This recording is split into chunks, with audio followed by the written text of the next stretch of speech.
into Brazilian skies, carbon monoxide no longer rises from Sao Paulo's boulevards, for the buggy has emerged. Thousands of them from this single factory. For Brazil, almost destitute of gasoline, is so rich in rubber that travel, though at a reduced speed, is luxurious in comfort. All kinds of horse-drawn vehicles for all kinds of service are now shod with the cushions of pure rubber casings, and not one ration point is required.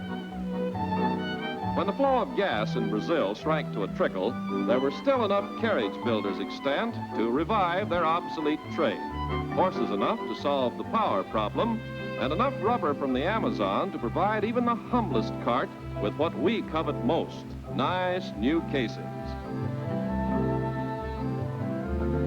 Yes, you will see an occasional motor vehicle in Sao Paulo, but even the municipal services are horse-drawn, and the postman jogs along to a tempo that was old when Dobbin had his day. The heaviest traffic is quiet, where no explosions mark its passage. Only the muffled patter of rubber-shod hooves awaken echoes of that far-distant day when carriage-making was not an unusual occupation. Mrs. Mildred Harris of New York finds pictures in names and produces crests from the most unlikely sources. Taking a tree-shaped candle for inspiration, here's what happens to the name tree when she shakes it up.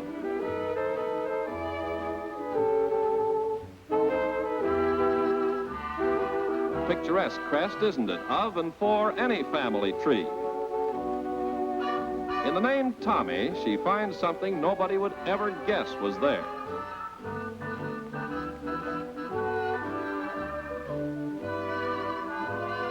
Well, looks like Tommy is all broken up, doesn't it? Ah, he's in the Navy now.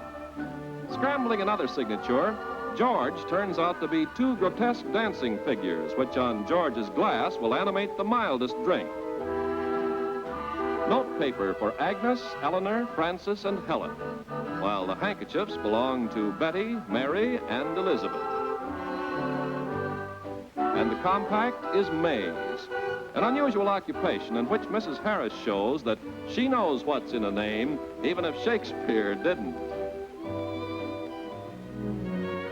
Mr. J. Charles Seaman of Cleveland, Ohio, is the champion deceiver of fish. He makes lures so glamorous that no fish can resist them, and he makes them out of junked automobile hubcaps. He's never sold one, but he trades with other fishermen for other tackle, so that today his is the largest private collection in the world. The walls of his home are covered with them, all classified by Mrs. Seaman, who shares her husband's hobby and his vacations whipping mountain streams. They could go fishing every day for 30 years and never use the same spinner, plug, or fly twice. To the pursuers of piscatorial pleasure, Mr. Seaman proposes politely, let's all go fishing. A reminder of the past and a promise for the future is this last film out of Java before the Japs took over and befouled her orchid-starred jungles. The orchid, a petted parasite, must be protected from the tropic sun and insects if it's to become like this, the favorite of Belgium's king when he had a home address. This one sold for $30 a bloom on Broadway. Nobody knows how many different varieties of parasites grew in Java before the Japs. Some say 16,000, but they're all easily distinguished from the Tokyo parasites. Orchids have no odor, nor do they destroy the life that nourishes them. Meet Miss Riel of Batavia. Her job was stemming the blooms in banana stalks to keep them fresh. I wonder what she's doing now. Shipments were made every day to European cities that are now but rubble, above which the war birds fly. Not until the unusual occupation of Java by the Japs is ended will ships carry blooms instead of bombs, and white hands wave greetings and orchids to a world of fashion half a world away.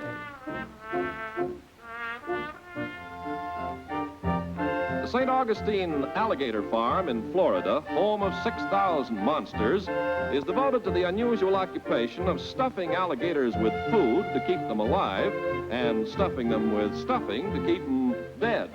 More than 100,000 of them, well stuffed, have left the farm to terrify the timid in museums or to a less durable future as handbags, shoes, and suitcases. The alligator is dangerous, no end. That is, he's dangerous at both ends. He can kill with his tail or crush a leg like an eggshell with his wicked jaws. An alligator isn't at home on land, so if you know as well as Felix Fire does what makes a gator tick, you too may play around with him for 40 years. This alligator is on his way to a major operation, which will make a good gator out of a bad one.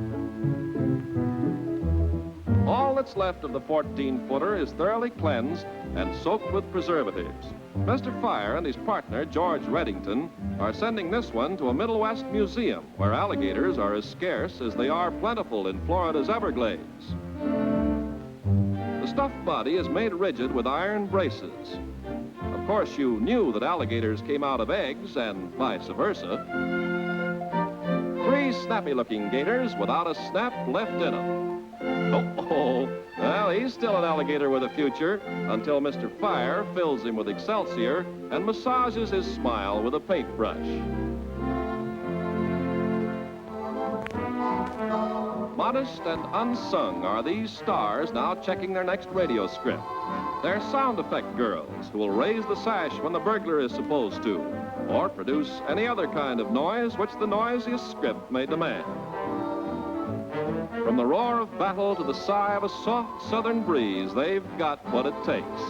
A most unusual occupation for gentle racketeers who give out with the noises when your favorite radio program goes on the air.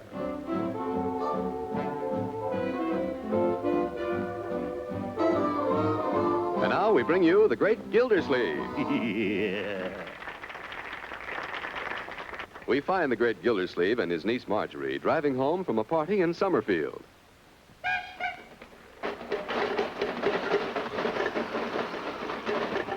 Marjorie, what are we doing driving around in Jack Benny's Maxwell? Oh, Uncle Mort.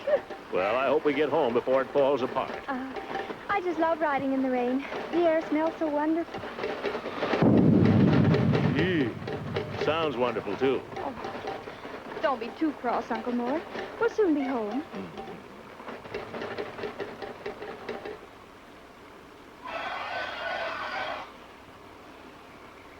Well, here we are. Better make a dash for it. Here I go. And don't fall in the fish pond. Yeah, don't worry. Hurry, Uncle Mort. I'm coming. Oh! Ooh. Oh, dear. I told you to be careful. I was careful, but somebody's always seems to be moving that pond.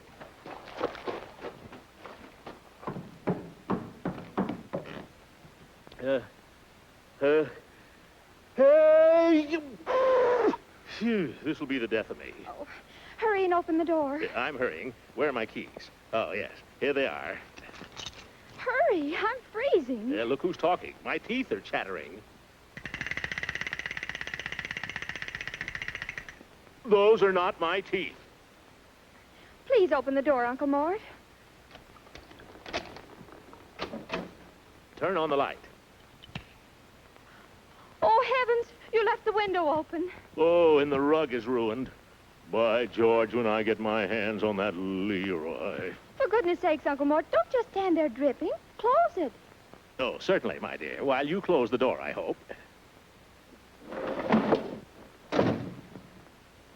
And don't just keep standing there dripping and dripping. Light the log fire. All right. Oh. My, but that fire feels good. Yes, home, sweet home. I'm sorry I was cross. I forgive you, honey. Give your old uncle a kiss.